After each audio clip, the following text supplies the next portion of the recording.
निर्वाचन समय प्रार्थी एवं नेतांक कथा शुणा समस्ते आग्रही थांती सेमाने कौन प्रतिश्रुति देउछंती एवं किभली भोटर को आकृष्ट करूछंती ता उपरे समस्तंकर नजर रही थाए ताकु दृष्टि रखी आमर एही सेगमेंट नेता उवाच।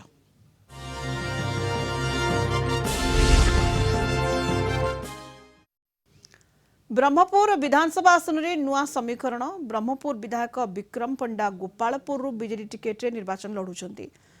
स्थान में दल डॉक्टर रमेश चंद्र पट्टनायक को प्रार्थी करी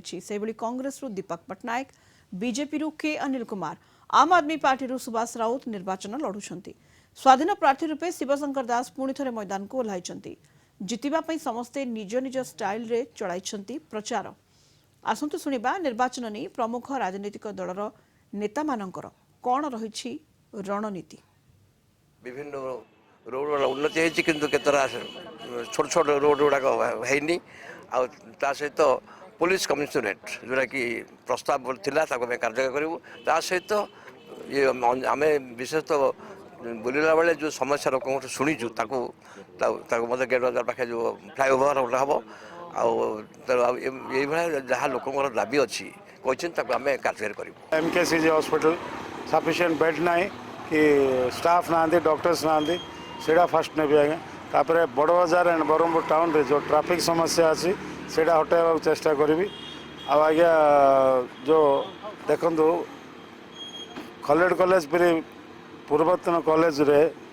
लेक्चरर सफिशिएंट ना वुमेन्स कॉलेज रे सफिशिएंट लेक्चरर्स ना हाथ को नब आज्ञा मत जदि निर्वाचित करते एमएलए पाखु कार आसवा दरकार नहीं मु प्रत्येक वार्ड रे गोटे गोटे ऑफिस खोलि मु से ऑफिस को प्रत्येक दिन विजिट करी विभिन्न अंचल को एवं लोकल अंचल से वार्ड जो समस्या अच्छी से समस्या को मु समाधान करने चेष्टा करी मु आसिले काम कर देखे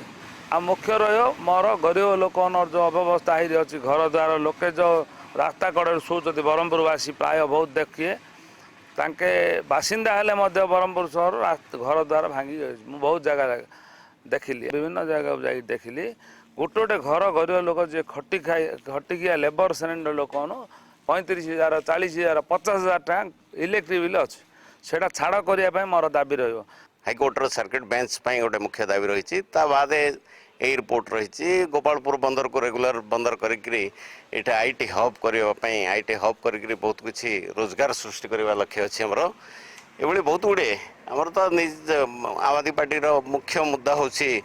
शिक्षा स्वास्थ्य बिजुली पानी रोजगार समस्ते केमती रोजगार पाइबे सफिशिएंट इंडस्ट्रियल डेवलपमेंट करी आईटी टाक बेसी प्रायोरिटी देकर आईटी हब करके हैदराबाद स्टाइल रे